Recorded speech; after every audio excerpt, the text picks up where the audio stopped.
Today's episode will touch on sensitive topics, such as child death.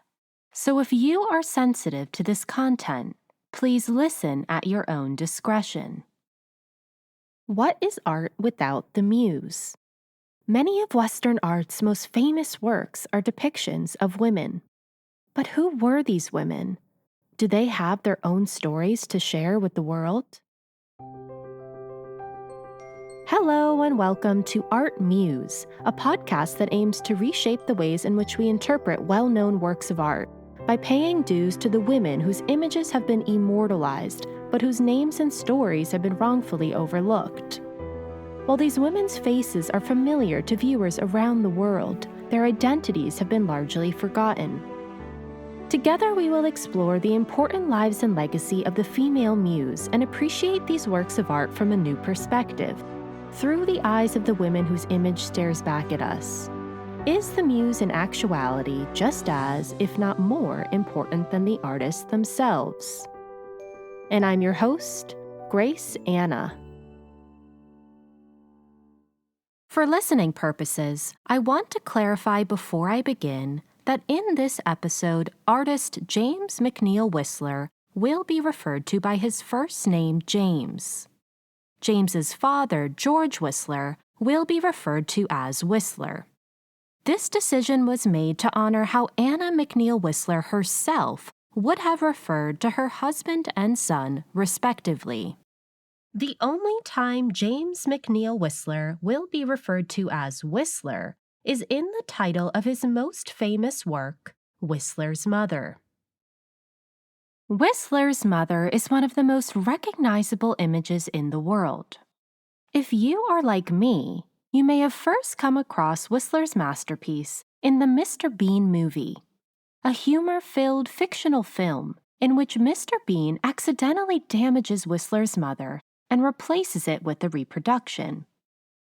All jokes aside, Whistler's Mother is one of the most iconic paintings in the history of art, and similar to the Mona Lisa, it has taken on a life of its own, its meaning morphing and changing through different periods of history.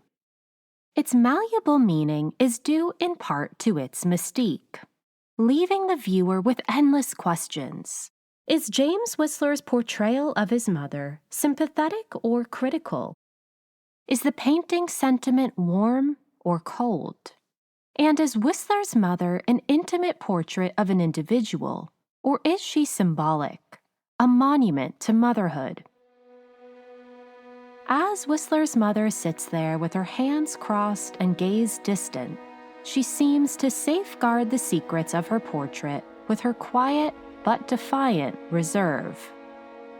Though Whistler's Mother was painted in England and has been on view in Paris for over a century, it is inarguably one of the first great American works of art, informing the work of later American legends like Andrew Wyeth and Edward Hopper.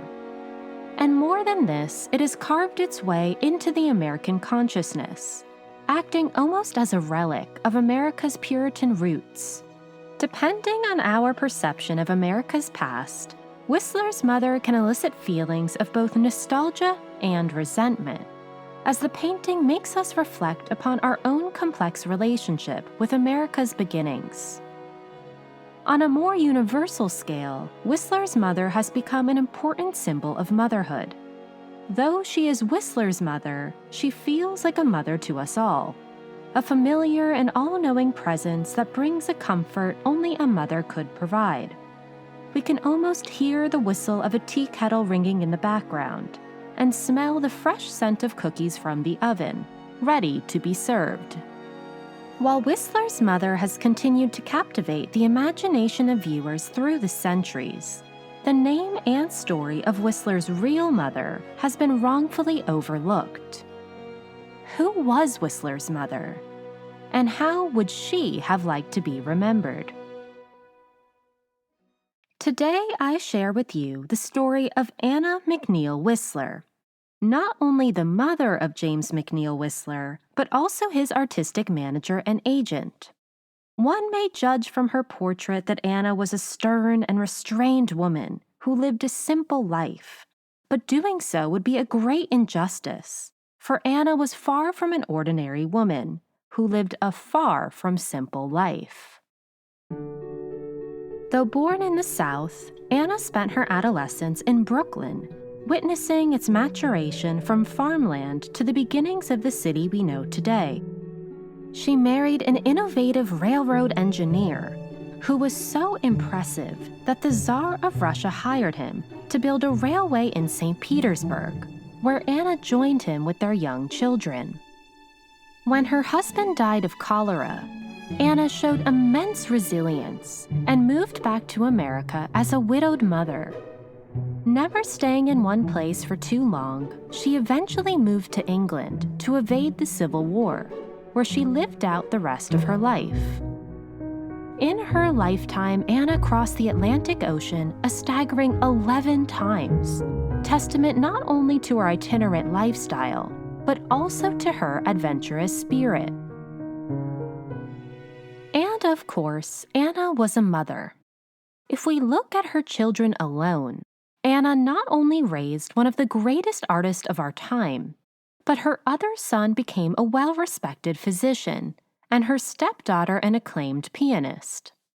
Anna played a crucial role in each of her children's lives and was a steady force in the shaping of their destinies. James Whistler owes much of his success as an artist to his mother, who tirelessly promoted his work, saw impressive commissions in both America and England, was the liaison between her often irritable son and his clients, and managed his finances. And though her portrait came about by chance, it is only fair that James Whistler paid rightful dues to his mother and her integral role in his success by immortalizing her image. But more than anything else, Anna was an immensely strong and independent woman, resolute in both her faith and unbending character. She showed great resilience in the face of continued challenges: the loss of 3 of her 5 children, the untimely death of her husband, and having to raise 2 sons as a widow for the remaining 32 years of her life. These hardships did not stop Anna from living a bustling life, interacting with impressive figures of history such as Tsar Nicholas I and Robert E. Lee, making friends in all of the many places she lived, and astutely observing the world around her. She was Whistler's mother, but she was also so much more. So without further ado, I present to you Anna McNeill Whistler. Anna McNeill was born on September 27, 1804, in Wilmington, North Carolina. Her father, Dr. Daniel McNeill, was a well-respected physician, originally born in Scotland. Dr. McNeill was married with children before meeting Anna's mother. He was living in Wilmington with his first wife during the Revolutionary War and was a staunch loyalist to England. When the British lost, Dr. McNeill had to flee with his family to the Bahamas in exile. While in the Bahamas, Dr. McNeill's first wife passed away. When it was safe for him to return to America, Dr. McNeill sent his 2 daughters to live with his parents in Scotland and made his journey back to Wilmington, where he would meet Martha Kingsley. Anna's mother, Martha Kingsley, was a beautiful and intelligent woman originally born in New Jersey. Her family had an equally scandalous background. Her father had been a successful merchant, plantation owner, and slave trader in Charlestown, who, like Dr. McDaniel, was a staunch loyalist to England. As tensions rose, Martha's mother was sent to New Jersey, where Martha was born. When the war ended, her father's property in Charlestown was confiscated, and the family fled to Nova Scotia for 6 years, where Martha spent her childhood. They eventually returned to America and settled in Wilmington. Martha was introduced to the widowed Dr. McNeill, and they were soon after married. By the time Anna was born, her parents had established themselves in the upper middle class. Her father was a successful doctor, and the year after Anna was born, he sold a plantation to his brother for a sizable price, adding to the family's wealth. It is important that we not overlook the fact that Anna was born into a Southern family of slave owners, and in some cases, slave traders. As a young girl, Anna would have witnessed slave auctions in front of Wilmington's courthouse, and she visited her uncle's plantation every summer. We know that Anna's father owned at least 2 slaves during their time in Wilmington. Despite accounts that her family instilled in Anna the importance of treating the laboring class, including slaves, with respect and kindness, there is no getting around the fact that her family participated in and benefited from industrial slavery. Anna had 3 older siblings and eventually 2 younger siblings, making her the 4th of 6 children. By all accounts, she enjoyed a happy childhood. Wilmington was one of the busiest seaports in the nation, and Anna would have spent her earliest years watching ships coast down the Cape Fear River, which she could see from their porch. She would have been woken each morning by the cacophony of sounds from the seaport, and if she ran down the hill from her house to the riverbank, she would have been engulfed with bustling activity. Little did Anna know that she herself would sail from this very river to distances she could have never imagined, on not one, but several different occasions in her life. Though Anna wouldn't have received an extensive education, she would have had a tutor who taught her basic reading and writing. Her education's focus was likely on the skills believed to be most important to girls at the time, like music, singing, and dancing, as well as how to run a successful household.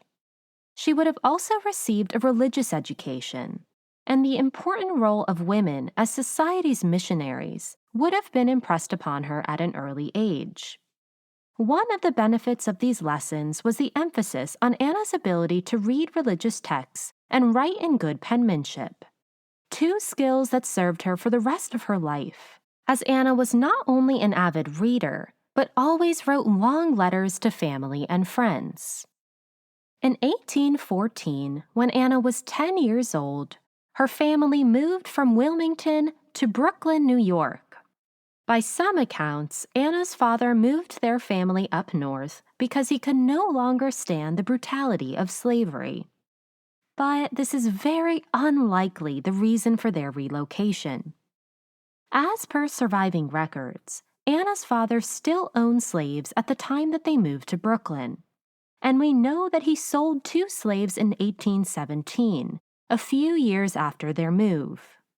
It is more plausible that Anna's family moved north because Wilmington was hit hard by the War of 1812, and businesses began to plummet.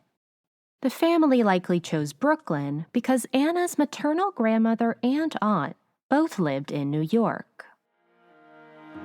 Still a young child, Anna likely would have felt a comforting similarity between Wilmington and Brooklyn. The docks of the East River reminiscent of Wilmington's busy ports. Anna's family settled in the affluent neighborhood of Brooklyn Heights. They lived in a large 4-story wood frame house with a high front porch on Hicks Street. Their block was lined with elm, mulberry, and cypress trees. We can imagine little Anna running down her porch and weaving herself through the many tall trees as she made her way to the river, where she could catch the sunset over Manhattan. When she first arrived in Brooklyn, it was no more than a simple village, measuring barely a square mile. It was filled with houses, taverns, and stables, and beyond the village's border were long stretches of farmland. Over the next few years, Anna would witness Brooklyn grow exponentially. In 1814, when a ferry system was established between Manhattan and Brooklyn, Anna enjoyed a multitude of new shops near her home, including butchers, grocers, and carpenters. By 1818, she watched as Brooklyn's first streets were paved and its first street signs erected. And in 1824, by the time Anna reached her 20s, she would have seen the opening of Brooklyn's municipal court.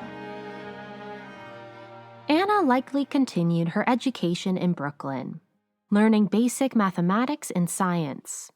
By the time she was 12 years old, both of her older sisters were married off, and Anna would have been in charge of taking care of her two younger siblings.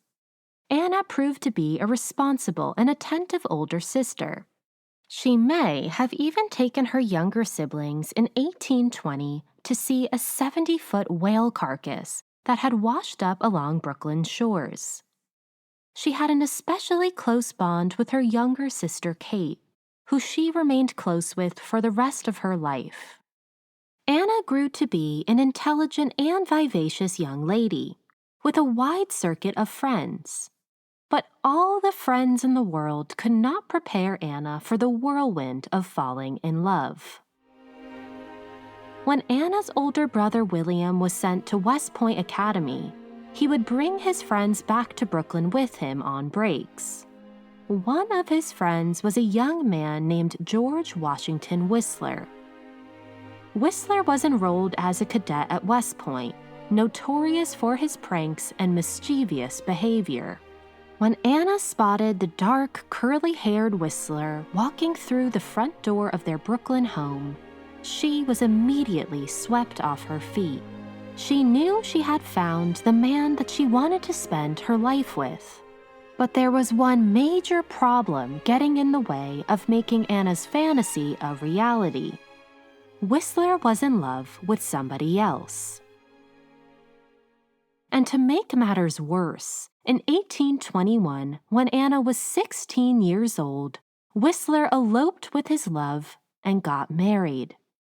Anna was so crushed by the news that she made a promise to herself to never marry anybody else, enveloping herself in an all-consuming sadness. Anna distracted her wounded heart by spending time with her many friends.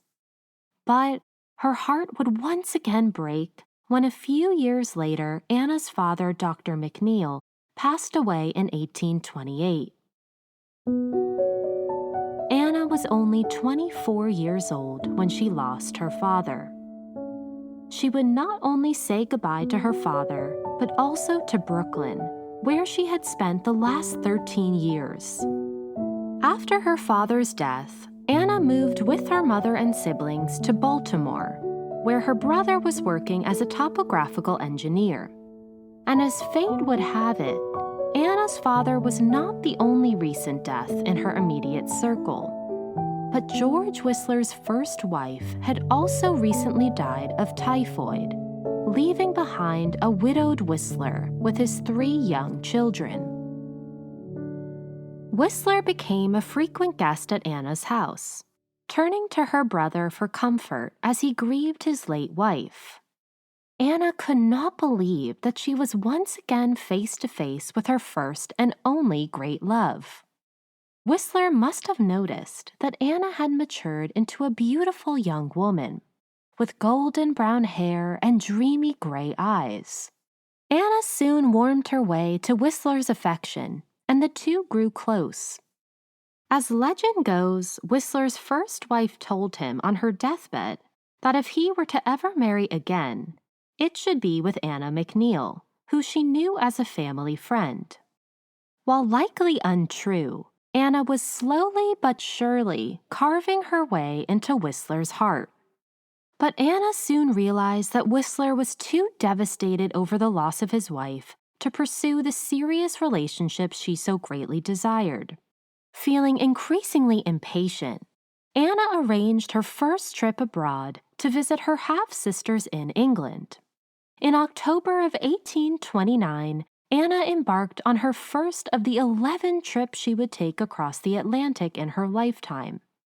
Though only 25, Anna boarded the trip unchaperoned as a single woman traveling on her own.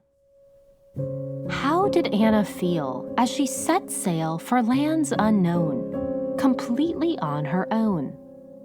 Was she nervous to leave behind the familiarity of her family and home? Or was she excited to embark on a new adventure, abandoning her troubles over Whistler and her hopes for marriage? The journey on boat took a grueling 14 days to arrive in England. In her first surviving letter, Anna wrote to her sister Kate, "A ship is the school to teach patience." Luckily, the taxing expedition proved to have a warm reward. Anna's half-sisters greeted her with a wholehearted welcome. Though many years her elder, Anna felt an almost seamless connection with her half-sisters, who reminded her of her late father. Anna continued to write letters home, filled with sharp observations of the new world around her. In many of these letters, Anna inquired about Whistler.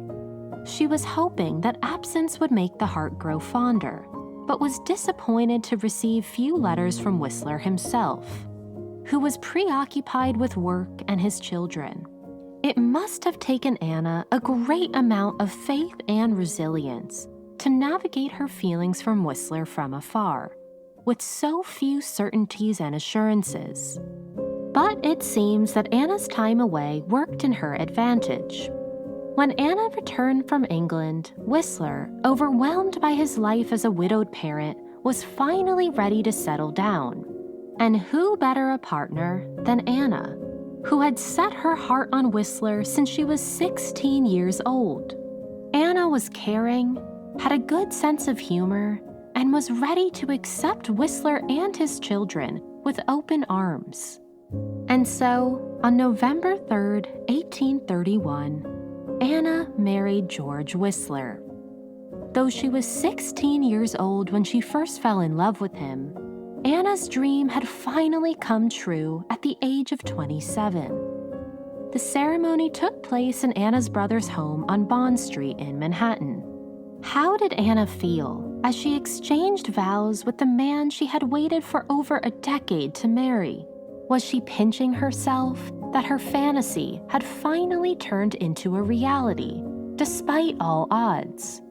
Or did a small part of Anna always know that she would one day marry the love of her life? Soon after their wedding, Anna and Whistler settled into their new home in Paterson, New Jersey, where Whistler was working for the railroad. Their marriage meant that Anna was now the primary caretaker for Whistler's 3 children, aged 6 to 9, who moved in with them. Anna not only looked after Whistler's children as if they were her own, but she showed immense sensitivity towards Whistler's first wife. She saved his first wife's recipe book and cooked for the children the same food their mother had once made for them. In fact, Anna kept this recipe book with her for the rest of her life, bringing it with her to each and every one of her many homes. Though Paterson was further from her family and friends than Anna may have hoped for, she and Whistler built a loving home together. The more time they spent with one another, the more they found they had in common. They shared a love for music, placed high value on their spirituality, and both kept up to date with public affairs. Even though Whistler had to commute 30 miles on horseback to the railroad every day, he always made sure to be home for dinner and to tuck his children into bed. After 2 years in Paterson, Whistler was relocated to Lowell, Massachusetts, as the chief engineer for the Lowell-Boston Railroad. This would be the first of many moves that Whistler and Anna would make as a family, and the itinerant nature of Whistler's work was one of the many things that Anna lovingly accepted. It is here in Lowell that Anna gave birth to her very first child, James McNeill Whistler. James was born on July 11, 1834. Though Anna had grown accustomed to her role as stepmother, we can only imagine how much baby James meant to Anna as her first child of her own. 2 years later, on July 22, 1836, Anna birthed her second son, William. James was thrilled to have a younger brother who he could play with. given their growing family, Anna would have employed a cook, chambermaid, and laundress. This did not stop Anna herself from cooking, especially fond of making puddings.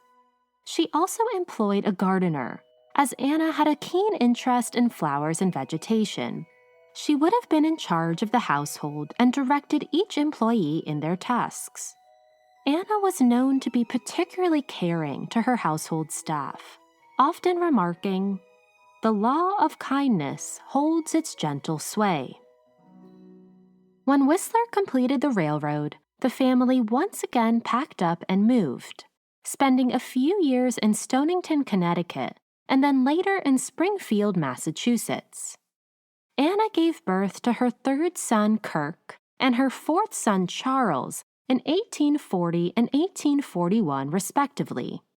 Anna must have been counting her blessings. She was now the mother of 4 healthy boys. Her husband was quickly becoming one of America's leading engineers, and they had built a loving home in all of the many towns they had had the pleasure of living in. But what comes up must come down, and Anna's world would soon be turned upside down, literally and figuratively. Both great adventures and heartbreaking tragedies Anna could never have imagined were in her near future, and her life would never be the same. In April of 1842, Whistler was invited by Tsar Nicholas I of Russia to build a railroad connecting St. Petersburg to Moscow. It was the most important job Whistler was ever offered, and the pay was astonishingly high. Whistler was so thrilled by the proposal that he wrote to friends, "I have not felt this happy for a long time." But Anna, who had always supported her husband, was growing increasingly unsettled over the prospect of moving to the other side of the world, to a land completely unknown to them. Whistler traveled to St. Petersburg ahead of Anna to officially accept the offer. As Anna was preparing to say goodbye to America and the family and friends she would have to leave behind, she would also have to say goodbye to her son, Kirk.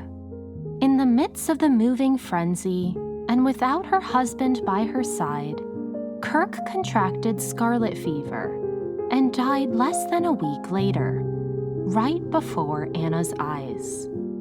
Mourning her life in America and now also her dear son, Anna must have felt that the ground was rapidly falling out from under her feet. A year after Whistler's departure, Anna and her 3 remaining sons left America to join him in St. Petersburg. Though we can imagine Anna boarded the ship with apprehension, her 3 boys were thrilled to be going on the adventure of their lives. The ship docked in England, and Anna and her sons traveled through the night by coach to Germany, where they would board their final ship to Russia. Anna later remembered, "Never in my life have I enjoyed a ride as much as the hours that night. The stars shone brightly, and James and little Charles were as bright as the stars." Tragically, little Charles would soon be joining those stars in heaven. On their last leg of their journey, Charles fell ill on board the ship to Russia. The usually energetic 2-year-old boy grew lethargic and refused to eat. Anna cradled her son through 2 sleepless nights until he passed away at dawn in Anna's arms. Charles was the second child of Anna's to pass away within a year, and without her husband's presence and support. When Anna, and now only James and William, were finally reunited with Whistler on September 28, 1843, it was far from the happy meeting they all imagined. Charles's death posed several logistical issues. Russian health officials forbade the body from entering St. Petersburg, so his body had to be sent back to America on a return steamboat. He was eventually buried next to his brother Kirk, a burial Anna herself was not able to attend. It's hard to imagine the unspeakable heartbreak Anna felt as she placed her dear boy's body on a ship to sail back alone to the country she herself so longed to return to. Charles's death completely shattered Anna's well-being. She was able to move through her grief of her first son Kirk by caring for baby Charles, and now that they were both gone, her heart was left with a gaping hole. The back-to-back deaths of her two youngest sons would leave a permanent effect on Anna and her understanding of the fragility of life. Anna wrote to a friend, "There is a chord in a mother's heart of such exquisite tenderness, which vibrates to memory, awakening mingled pleasure and pain, fondness and sorrow, that none but a mother who has outlived a darling child can understand." Anna, resilient as she was, began to focus her attention on settling into her new life in St. Petersburg. The unnerving cold and wet air must have felt like a projection of her dampened spirit. The family moved into a large house provided by the Tsar himself, equipped with a team of servants. Their house was located in an area known as the English Key, and Anna was pleased to find many other English and American expats living in their vicinity. It didn't take long for Anna to find a circle of friends, and she soon began to host musical evenings at their home. Many of the shops in her neighborhood sold imported English goods and catered to English speakers, which must have soothed the cultural transition. That winter, Whistler took Anna and their boys to visit the Tsar's Winter Palace. Anna was taken by the beautiful architecture and impressive art collection. Walking around the snowy city, Anna found St. Petersburg to be the most breathtaking city she'd ever seen. She loved the large public squares, colorful buildings, and grand palaces. Their house was insulated and kept the family warm through the winter, which wasn't as severe as Anna had feared. And the boys were thrilled to find more snow to play in than they ever could have imagined. That spring, the family enjoyed a 2-month-long Easter celebration with street carnivals and carousels. And that summer, the family rented a country estate surrounded by wildflowers and a large pond. They were even able to visit Catherine the Great's palace. After such a hard year, Anna and her family deserved to enjoy the splendors of their new life. Anna wrote long letters to friends and family all through her time in Russia, most of which survive today. She also kept a detailed diary, which she intended to give her boys when they were older, so that they could remember their adventurous years together in St. Petersburg. These letters and journals provide some of our most in-depth insight into Anna's inner world, her perceptive observations of her surroundings, how she spent her days, and of course her various feelings about their life abroad. We know from Anna's diary that she woke up early every morning for her daily prayers, that she would set a daily menu with the household cooks, and then instruct her boys in their studies. Anna hosted Sunday school in their house, not just for her boys, but for any children in the neighborhood who were interested in joining. We also know that Anna studied Russian, as well as French. By their second year, Anna had grown fond of St. Petersburg. In August of 1845, Anna gave birth to a baby boy named John. We can imagine the birth of John would have been healing for Anna, as she still grieved the loss of Kirk and Charles. She drew her greatest joy from her children, who remained at the center of her life. Because Whistler was the Tsar's chief engineer, their children were given special treatment and perks. James, who exhibited impressive artistic talent at a young age, was granted special access to the Imperial Academy of Fine Arts at only 12 years old, where he received complimentary private drawing lessons. But in 1846, Whistler insisted that they send James and William to military school so that they could get a proper education. The brothers were sent to a school in Paris. Anna, feeling the pangs of separation from her boys, and with Whistler often absent due to work, suddenly felt incredibly alone.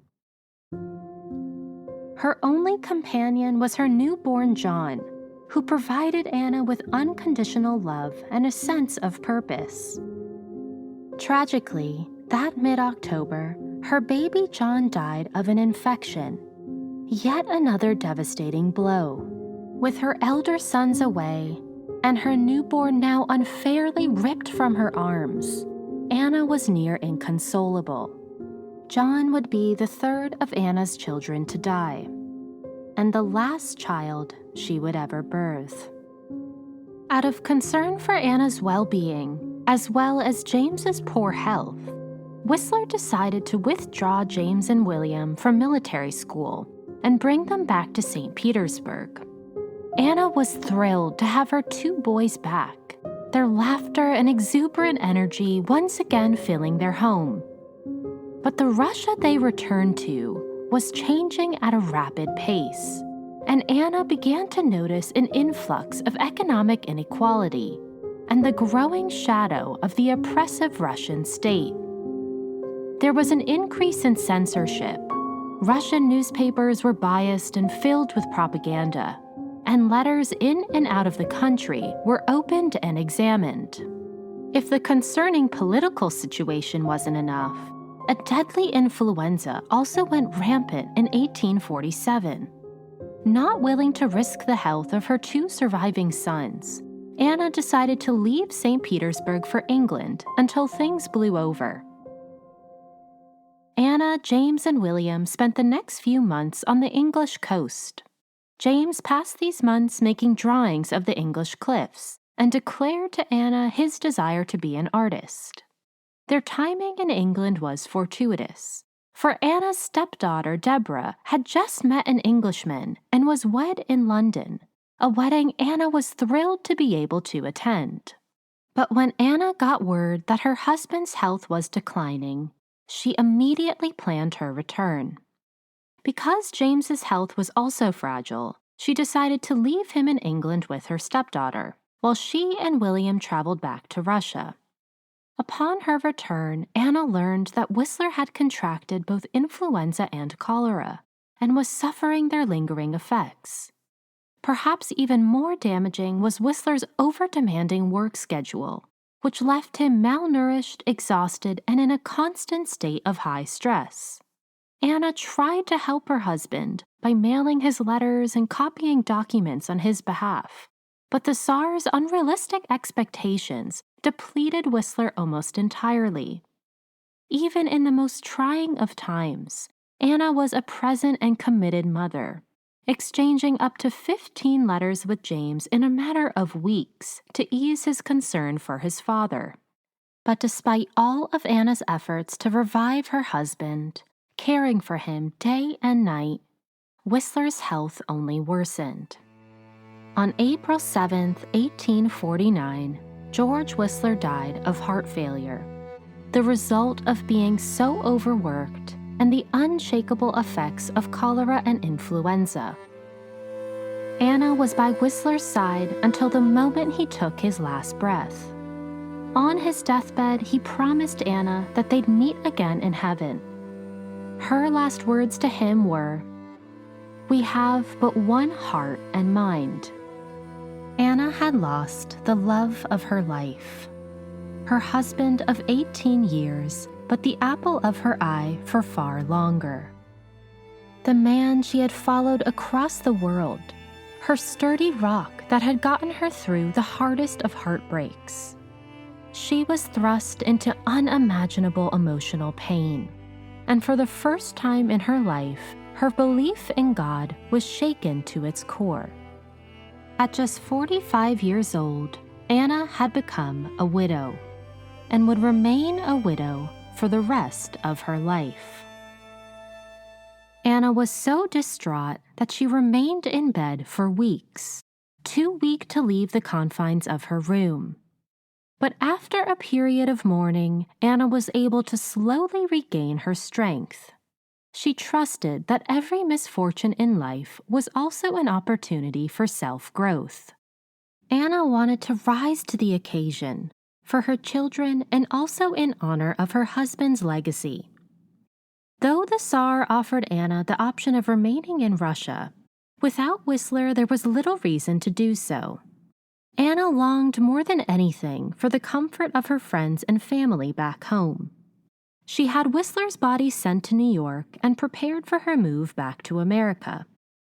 Once the winter's ice had thawed enough to permit travel, Anna and William boarded the first ship out of St. Petersburg. As it happened, the first ship departed on May 19th, which would have been Whistler's 49th birthday. How did Anna feel as the ship pulled away from the place she and Whistler had called home for the last few years, the place she had said goodbye to her husband and kissed his head one last time, the place her husband took his final breath? After picking up James in London and spending some time with her stepdaughter, Anna returned to New York on August 9th of 1849. She went directly to Stonington to give Whistler a proper burial. He was buried next to his two sons, Kirk and Charles. His body was so badly decomposed that they were unable to have an open casket. Shortly after the funeral, Anna moved with her boys to a small town in Connecticut. Anna's mother, a fellow widow, also moved in with them. Whistler's death meant a drastic change in lifestyle for Anna and her family. Now Anna's only income was the small sum of money from Whistler's investments, paid annually. Though the Tsar expressed his condolences, he only paid Whistler's salary up until the day he died, which left little revenue from their time in Russia. The family mostly lived off their modest savings.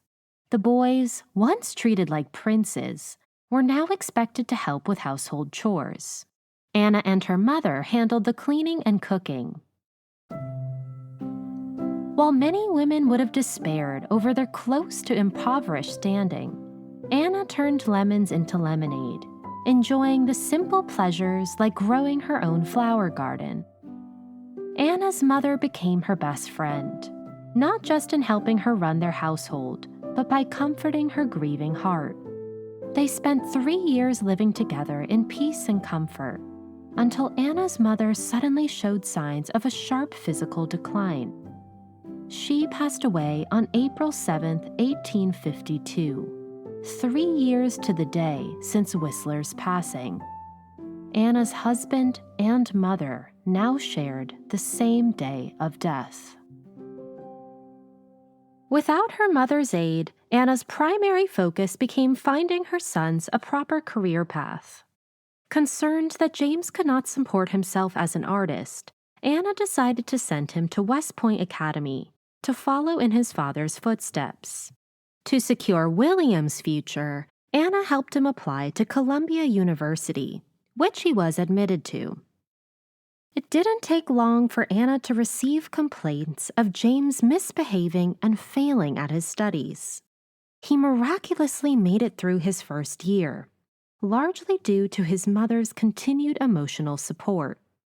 With both of her sons settled, Anna was able to focus on her own declining health. Anna developed sharp pains in her side and general weakness. She decided to travel to England for a few months to convalesce. The day before she left, Anna got word that James had been sent to the hospital for gonorrhea, making it clear that even the prestigious West Point Academy could not quell her son's mischievous antics. We could only imagine that Anna boarded the ship to England both deeply concerned and disturbed. Anna not only recovered in England, but she attended London's first ever photography exhibition and viewed a collection of watercolors by Turner. These experiences may have primed Anna for soon accepting her own son's artistic talents and desire to be an artist.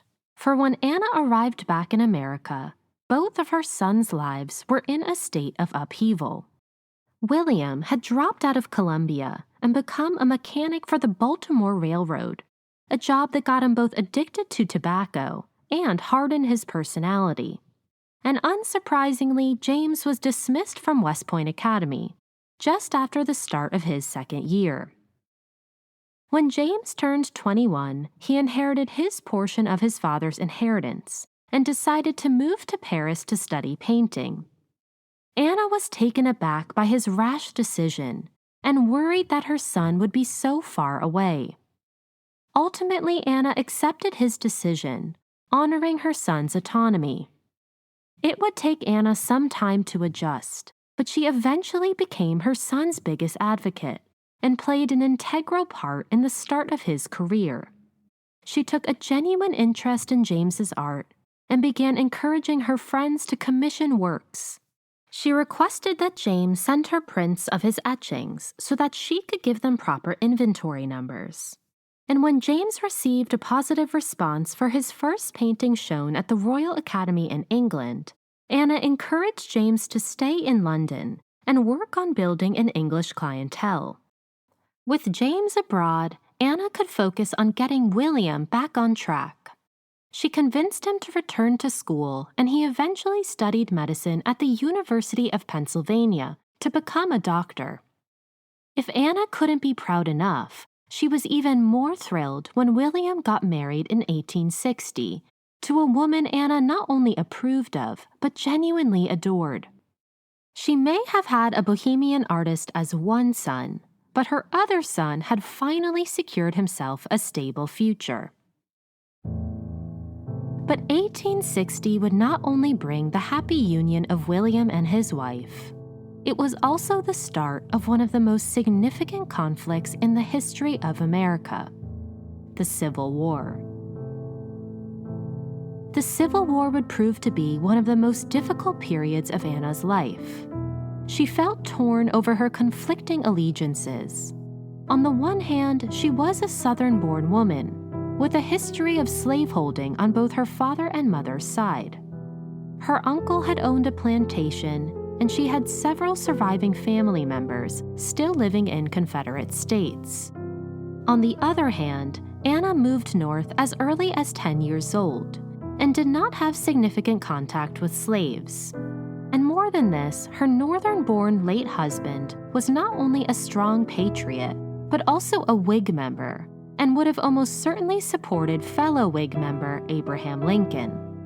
To complicate her feelings further, William decided to move to Richmond and join the Confederate Army as a surgeon.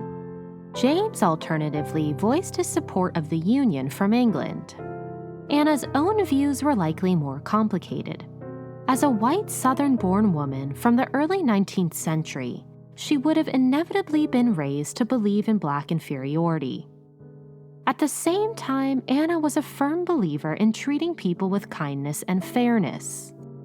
In a surviving letter, Anna wrote, "I am no advocate of slavery," but then proceeded to defend the morality of slave owners, claiming that she has known slave owners to treat their slaves with care. Though never fully committed to either side, it should be noted that in the end, Anna did end up sympathizing more with the Confederates. As the war worsened, Anna decided to join James in England until tensions abated. We do not know exactly how Anna traveled to England mid-Civil War, but it is likely that she took a steamboat from New York. Upon her arrival, Anna moved in with James, who, in a frenzy to prepare for his mother, had to kick out his longtime mistress and remove his many inappropriate belongings. But to his pleasant surprise, Anna was charmed by James's decor. She especially loved his Persian rugs, Japanese prints, and Oriental doll collection. And it didn't take long for Anna to take charge of James's household upkeep. While he worked in his studio, she would tend to his garden or write long letters to family and friends back home. While James had to forfeit some of his social liberties, he appreciated his mother's help maintaining his house and her support of his career. William also eventually joined Anna and James in England. His wife had tragically died of scarlet fever, and he had grown tired of the relentless bloodshed of the war. Though he risked his life to get there, posing as a Unionist so that he could board a steamboat from New York, William made it to London safely in 1865. Anna was thrilled to once again have both of her sons under the same roof. But because boys will be boys, this didn't last for long. James and William fell into a bad crowd and joined a money-making scheme to deliver weapons to Chile. In the end, only James made the journey, and it unsurprisingly turned out to be a failed mission. And Anna herself would travel, making one last voyage to America. In 1867, Anna crossed the Atlantic to visit her remaining family and friends. She was shocked by the devastating effects of the war and the horror stories of atrocities committed by both sides. She knew as she returned to England that she was leaving behind a changed America, and that she would never again return. On her 11th and final journey across the Atlantic, Anna was not only saying goodbye to her country, but to an era in her life. After their various escapades, mother and son settled into their life together in London. Anna helped William set up a practice in Piccadilly, and Anna and James continued to live together amiably, an arrangement that seemed to suit both Anna and James well. Anna not only provided James with maternal comfort, but she began to fully focus on the furthering of his artistic career. Acting as an unofficial manager, Anna sought out new English and American patrons and pitched commissions on James's behalf. When any friends would visit from America, Anna would convince them to purchase one of James's works. She took care of his finances and business correspondences, even negotiating the rent on his studio. And perhaps most importantly, she acted as liaison between James and some of his most important clientele and patrons. Anna herself put it best. In a letter to a friend, she wrote, "While his genius soars upon the wings of ambition, the everyday realities are being regulated by his mother. I am thankful to observe that I can and do influence him. God answered my prayers for his welfare by leading me here. All those most truly interested in him remark on the improvement in his home and health. It is so much better for him generally to spend his evenings tête-à-tête with me." Beyond helping James with his career, Anna began to enjoy some of the social aspects of the art world, befriending many of James's artist friends, including the painter Gabriel Dante Rossetti and poet Algernon Swinburne. Anna would arrange parties for James and his bohemian friends, sneaking upstairs to her bedroom when she was ready to retire. Anna wrote to a friend, "The artistic circle in which James is only too popular is visionary and unreal, though so fascinating." And Anna's interest in James's friends seemed to be mutual, as many of his friends genuinely enjoyed Anna's company. It's exhilarating to imagine Anna in conversation with some of the most outlandish characters of London's artistic circle of the time. And soon, fate would lead to the creation of James's portrait of Anna, shifting her role from mother and manager to model. In the period leading up to Anna's portrait, James had hit an all-time low in his career. Even with Anna's help, his work was not receiving the recognition he deserved, and he was running out of clientele to make portraits of. His confidence as an artist was shattered, and he was desperately wishing for his big break. Unbeknownst to James, his big break was right in front of his eyes. But it would take the intervention of fate to make him see that. In 1871, James had managed to win the commission of a wealthy patron. James saw the commission as a last-ditch effort to finally make a splash in the art world.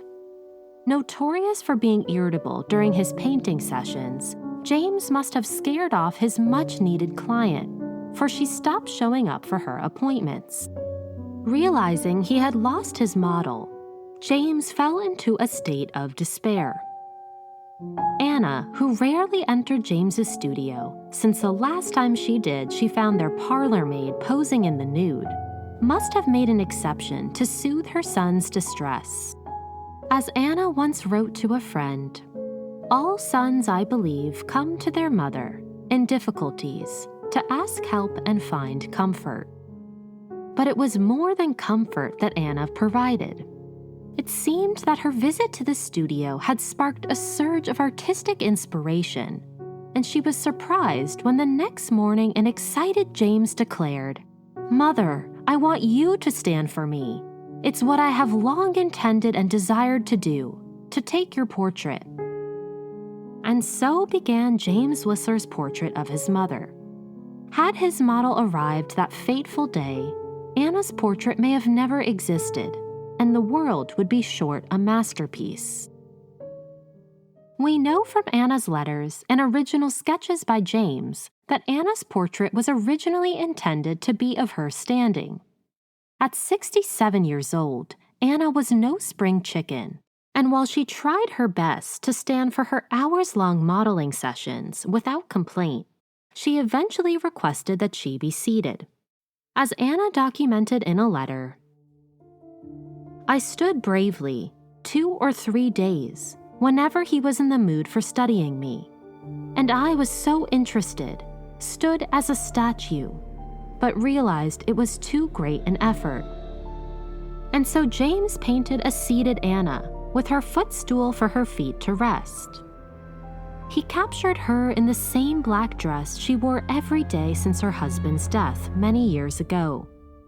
We can imagine that as James painted his mother, the black stain of her dress, the frailty of her elder body, and her eyes that had lost much of their visibility, staring vacantly in the distance, that he was reminded of all that Anna endured. The loss of 3 of her 5 children, the tragic death of her husband, and the inevitable loneliness that came with her itinerant lifestyle. And in this portrait, we can feel both son and mother's quiet reckoning with Anna's mortality. It took James 3 months to finish Anna's portrait. James, who was notorious for scrutinizing over every detail of his works, found that he was able to complete his mother's portrait with ease. As Anna wrote in a letter dated November of that year, Jamie had no nervous fears in painting his mother's portrait, for it was to please himself and not to be paid for in other coin. Upon finishing, James exclaimed to Anna, "Oh, mother, it is mastered! It is beautiful!" And he excitedly kissed Anna on the cheek. James's greatest masterpiece was painted alone with his mother, coaxing him out of his most depressed days and in their most private of shared moments. The painting seemed to be driven by divine force, a portrait birthed spontaneously when James's plan had gone awry. Anna herself was in awe at how serendipitous the whole ordeal had been. She told a friend, "I must introduce the lesson experience taught up, that disappointments are often the Lord's means of blessing." Anna was also extremely satisfied with how realistically her son had rendered her. The portrait had an almost photographic accuracy, but she also felt it captured her spirit. Fate not only should be credited for the painting's creation, but also its survival.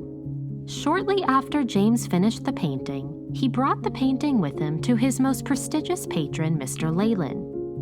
Upon his arrival, James proudly hung Anna's portrait on Leyland's wall, hanging next to a Velázquez painting. On his journey home, James placed the portrait in a railroad car. Halfway through the ride, the railroad car caught on fire. The flames scorched the painting's frame, but by some miracle, the canvas was left untouched. James Whistler's masterpiece was nearly destroyed just weeks after its completion. but it seems that fate had other plans for the painting. Anna's portrait, originally titled Arrangement in Gray and Black, was exhibited at the Royal Academy. Like most great masterpieces, Anna's portrait was not immediately appreciated. The Academy almost rejected the painting, disliking its muted colors and mundane subject matter. While it was admitted in the end, the painting received less than favorable reviews. James was so disappointed by the Academy's reaction that he would never exhibit there again. Instead, James safeguarded the portrait at his and Anna's home, where Anna enjoyed seeing her painted image on a daily basis. Despite the lack of public praise, Anna was extremely proud of James's portrait of her, not only for its impressive likeness, but as an example of his immense artistic talent. Whenever a friend visited their home, she made sure they looked at James's portrait of her, smiling at each of their compliments. By the time Anna reached her 70s, her health was in a declining state. Her eyesight only worsened. She was overcome with weakness, and she was often confined to her bed. Lucky to have a doctor for his son, William kept a watchful eye on his mother's health. He decided it would be best for Anna to leave London for the countryside, for cleaner and drier air. He moved her to a health resort in Hastings. Though Anna wouldn't know it at the time, she would spend the rest of her life here in Hastings, never to return to London again. Anna came to really love Hastings. In a letter to James, Anna wrote, "I feel better for the serenity of nature. I breathe the soft air with ease, and the deep blue sea beyond the green slopes is so refreshing. I could never weary of such sameness or feel lonely." But she did miss her sons deeply and was saddened that she could now only be involved in their lives from afar. This did not stop Anna from still acting as James's agent. She was alive to see James's career take off and find the success he so desired. And though too weak to attend the wedding, Anna felt a sense of peace hearing the news that William had remarried. Knowing that her end was near, Anna donated the little money she had left to charity. In her last days, she found a line from a Thomas Moore poem that James had written down in a notebook. "This heart, my own dear mother, bends, with love's true instincts, back to thee." Anna, a devoted mother until the very end, must have felt in her heart a sense of fulfillment as she took her final breaths. Anna passed away on January 31st, 1881, at the age of 76. The same day she passed away, James opened his largest show to date of his pastel works. It is almost as if Anna's spirit blessed her son's success one last time. Though James and William traveled to Hastings as quickly as they could, neither arrived in time to say goodbye to Anna. Anna was buried in the Borough Cemetery in London, where William would join her many years later. At the time, Anna's death received little public notice, and she slipped away with the same quiet dignity with which she lived her life. The house that Anna lived with James, in which he painted his famed portrait of her, still exists in London at 97 Cheyne Walk. There survives a cookbook of Anna's, filled with Anna's own recipes, that is available to the public for purchase. And beginning in the 1920s and 30s, early biographies of Anna began to emerge. But of course, her greatest form of legacy is her portrait itself. A portrait that has not only made Anna's image internationally recognized, but has taken on as exciting a life of its own as Anna's herself. And the painting's biography is essential to Anna's own story. 3 years after Anna's death, her portrait took the same journey across the Atlantic that she herself took many times to America. We can only imagine how delighted Anna would have been to see her portrait return to her mother country, exactly 10 years after its making. Unfortunately, America wasn't quite ready to appreciate Whistler's mother, and the portrait hung in a back corner of the Pennsylvania Academy of Arts, receiving little to no attention. Upon its return, James kept the portrait with him, refusing to sell it even when he found himself in severe financial trouble. But in the 1890s, dealers in Paris campaigned to have Anna's portrait placed in Paris's Musée du Luxembourg. Given that James had trained in Paris and the French had a far more favorable opinion of the work than the English or Americans, James agreed. He knew that the painting would likely be transferred to the Louvre after his death, which he saw as the highest honor an artist could receive. The French government offered James 4,000 francs for the work, a lower price than he had hoped for, but the promise of it landing in an impressive collection was far more important than money. As James himself said, "One cannot sell one's mother." It would still be many years after James's death in 1903 for Anna's portrait to reach icon status. By 1910, she began to be appreciated as more than just Whistler's mother or an elderly lady, but as an ideal for motherhood. A popular English periodical of the time declared Anna's image as, quote, "the mother as the giver of life, the bringer of peace." In 1932, Anna's portrait once again traversed the Atlantic and returned to America. This time, Americans all over the country clamored to get a glimpse of Anna. Whistler's mother made its way to almost every major city in America. A total of 2 million people viewed Anna's portrait, more than 100,000 in New York alone. Even President Roosevelt's mother traveled to New York to see Anna's portrait, posing for a picture in front of it. Mrs. Roosevelt said on the radio afterwards, "I knew it would give his mother great happiness to see her son appreciated and honored by his native land." This time, Whistler's mother's visit to America was fortuitously timed. In the throes of the Great Depression, America was in need of a reassuring image of stability and a reminder of American values. And to put it simply, America needed the comfort of a mother. Anna's poise and all-knowing presence was exactly what her country needed. Though herself long gone, her image lived on as a mother to millions, and her comforting spirit became eternal. Interestingly, Anna's image as a nostalgic symbol of America's past may have been on James's conscience himself as he painted her. James, though born in America, spent only a handful of years actually living there.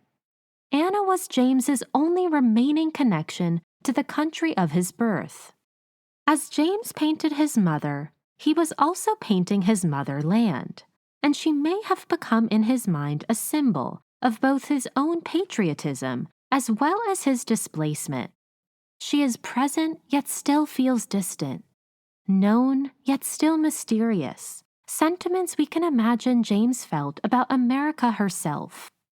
Anna's portrait would visit America 3 more times, in the 50s, 60s, and 80s. In 1986, the Louvre moved Whistler's mother to the Musée d'Orsay, where it remains today. As recognizable as Anna's image has become, her life story has been wrongfully overlooked. Anna has fallen victim to a vast number of assumptions and judgments made off her image alone, which are often untrue and unfair.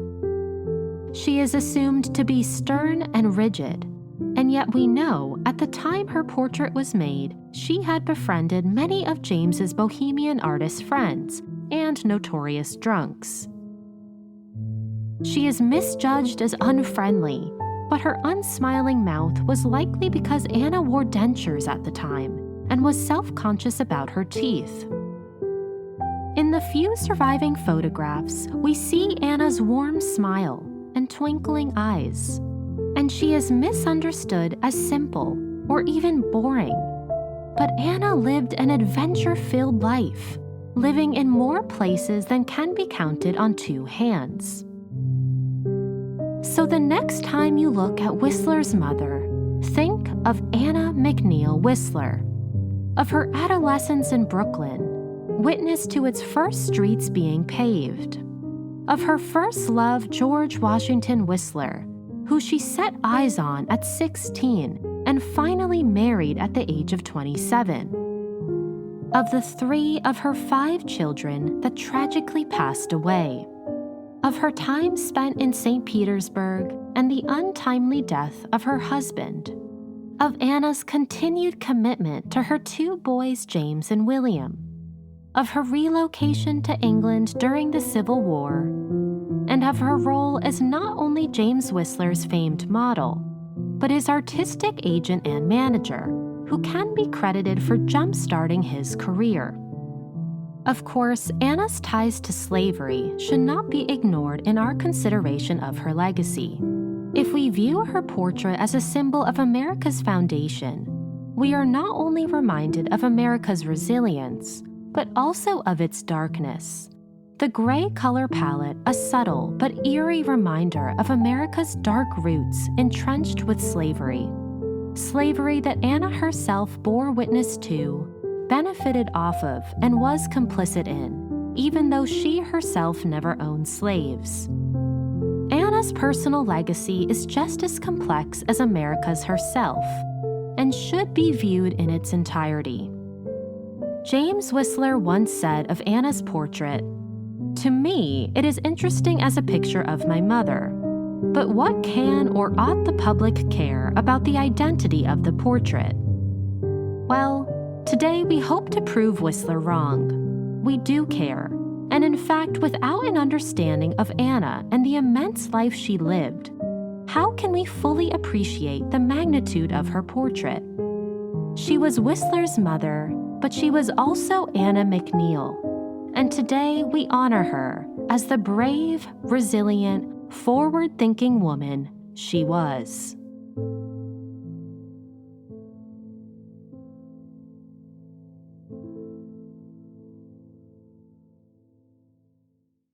I hope you have enjoyed this episode on Anna McNeill Whistler. I've included images, resources, and suggestions for further reading on the ArtMuse website and Instagram. ArtMuse is produced by Kula Production Company. Today's episode was written and recorded by me, your host, Grace Anna. Stay tuned as I continue to share the stories of the women behind some of the world's most important works of art.